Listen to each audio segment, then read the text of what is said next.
After that bye week, Illinois welcomes in Purdue for their Big Ten home opener with a newly announced kickoff at 2:30 p.m. on Fox Sports 1.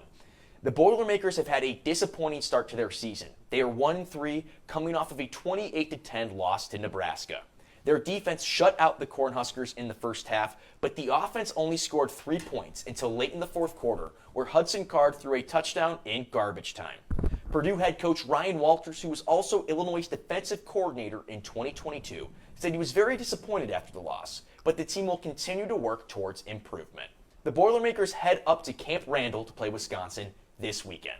Good evening and welcome to Illini Sports Night. I'm Andrew Burkey. And I'm Maisie Garrett. Maisie, Illinois football might have had this weekend off, but what a crazy week in college football. Bama loses, Miami almost lost, Michigan and USC lost. Ranked teams were dropping left and right. I know, and we even saw a goalpost walking down Broadway this weekend. Hopefully that happens in Champaign sometime soon. Also, I don't know if you caught this, a couple Illinois wide receivers got engaged to their girlfriends. Oh yeah, Pat Bryant, and it looks like Ashton Hollins as well. Well, love is in the air. Only good signs for Illinois football. Seems like it. Let's move over to Illinois soccer because they just added another Big Ten win to their record Sunday afternoon. The Illini won 2-1 against the Purdue Boilermakers in a comeback win on the road.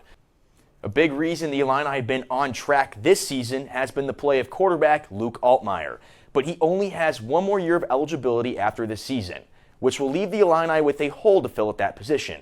There are a few different quarterbacks on the roster, like Kyle Swanson and Donovan Leary, who could contend for the starting job, but Illinois just added another guy to the mix. Class of 2026 four-star QB Michael Clayton II announced his commitment to the Illini yesterday. Illinois was one of his top 7 schools and beat up teams like Mizzou, Ole Miss, and even Big Ten rival Nebraska. Clayton is the first commit for the Illini class of 2026 and will likely compete for the starting job when he arrives. Illinois baseball announced their schedule for the 2025 season, and they'll have some new teams standing in the way of them to repeat their Big Ten championship run from last year. With the conference expanding, the Illini will now play 30 Big Ten games instead of 24 for the first time ever. They will have 10 conference series, with only 4 of them being played at home. Big Ten play starts on March 7th when the Illini take on the Michigan Wolverines in Vero Beach, Florida. Women's basketball season is underway and the team is starting hot. The Illini improved to 2-0 following a pair of home wins, including a ranked upset. Their first game of the season was a tough matchup against number 19 Florida State, but it didn't stop Illinois from getting an 83-74 win. 4 Illini players scored double-digit points, with guards Makira Cook and Adalia McKenzie reaching 20 for the night. Forward Kendall Bostic was right behind them with 18 points of her own. She also grabbed 9 rebounds, making her the 4th player in program history to reach the 1,000 rebound mark in her Illinois career. Illinois returned most of its starters from last year, and it seems that veteran leadership is paying off. Yeah, one thing that stood out to both of us during prep was the Lakers lost a lot of production. They have 6 freshmen on their team, and every single freshman played in their one game. They've only played one game this year against Davenport. It was a loss. They have fresh legs, fresh skates.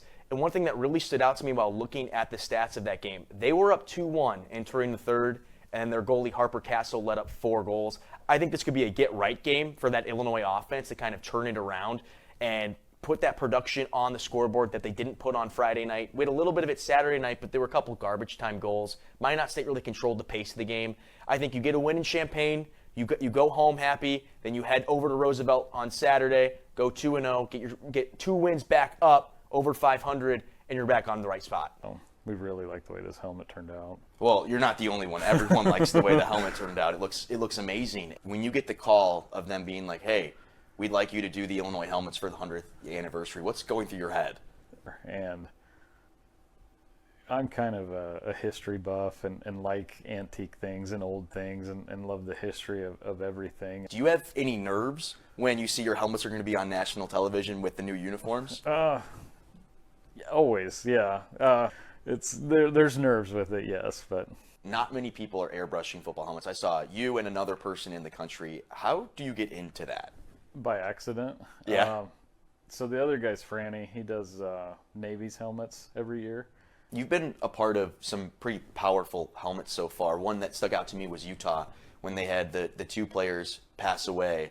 Does anything wear on you, like your responsibility? Like, what does it take to to have such an emotional helmet when you're painting those? You want to make sure that you honor them. So you were injured last year, missed that postseason, the back half. How's your recovery been? How's the summer been? It's been really good. I'm like 8 months out now, and I've been really doing well with rehab and recovery. I've focused a lot on my mental aspect of it. I've been going to therapy a couple times a week, so it's been really nice. How hard is it mentally when something happens like that? It's tough, especially with a season-ending injury like an Achilles tear. It's definitely difficult to kind of process. It wasn't too bad because I've had that pain for a long time, so I was able to kind of process it a little bit easier. So there's a little bit of good with the bad. Yeah. Okay, so even though you had your injury, what's your off season look like this summer? So mainly just practicing the best that I can with what I'm cleared to do. Yeah, so I do want to talk about your team. You lost some key contributors last year to graduation. You're a senior now. You're the upperclassman. How do you kind of take that leadership role? Yeah, we've emphasized a lot of leadership inside and outside of the gym, and we want to make sure that we're holding each other accountable. You guys have such a strong crowd, especially with young girls. What does it mean every time that you see the young girls run up to you guys and you guys are able to dance on the mat and have fun? It is just so surreal. You know, you dreamed of this moment